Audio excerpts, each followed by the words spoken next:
Welcome to Dorchester Advisors. Today, I want to talk about the financial markets in the fourth quarter of 24 and my outlook for 2025. I think you'll get some useful insights. Now, in case we haven't met before, my name is Dushyant Pandit and I am the founder and managing director of Dorchester Advisors.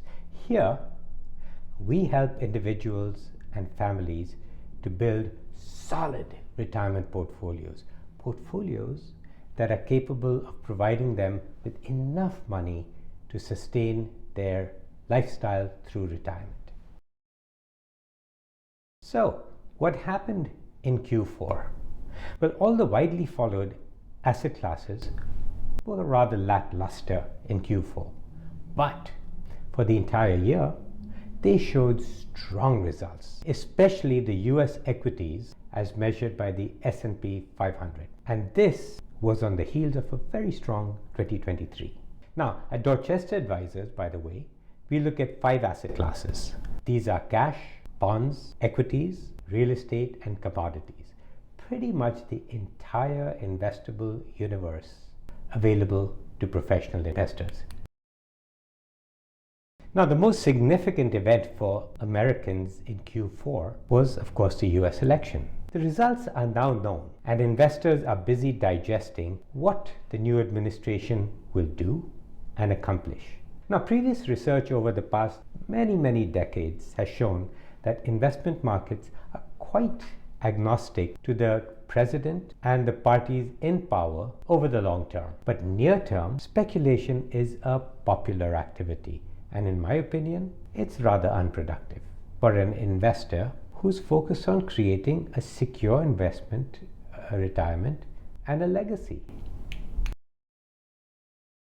From my perspective as a professional investor, I think we're off to a good start. We have strong fundamentals, things like earnings, profitability, those kind of financial metrics, and optimism and hope on part of investors. Generally, it is optimism and hope that tend to fade first and fast. So I'm attentive to that, and that's why it may be a lackluster year, not as good as 2024 or the prior year. So I think 2025 will be a reasonable year, especially for the US stock market, although I expect it to be more muted than 24 or 23. After all, when you're at high tide, you should expect a low tide and then a high tide following that. Vigilant people can deal with both high and low tides.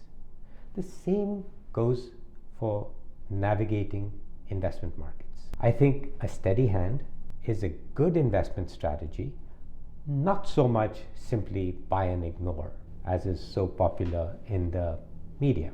But despite my optimism, I remind myself to always stay vigilant to changing tides.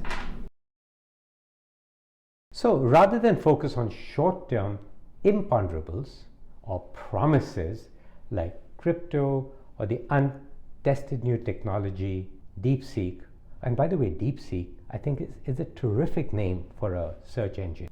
Our investment philosophy for high net worth investors, where there's a long-term horizon that's part of the game, we believe they should diversify portfolios over the main asset classes, keep a bias towards equity, and keep a relentless focus on managing costs. We think this is a very feasible investment strategy to build your assets and to ensure a comfortable income in retirement. Hey, thanks again for listening in. I invite you to look through our website, and if our philosophy and approach resonate with you, give me a call. No obligations.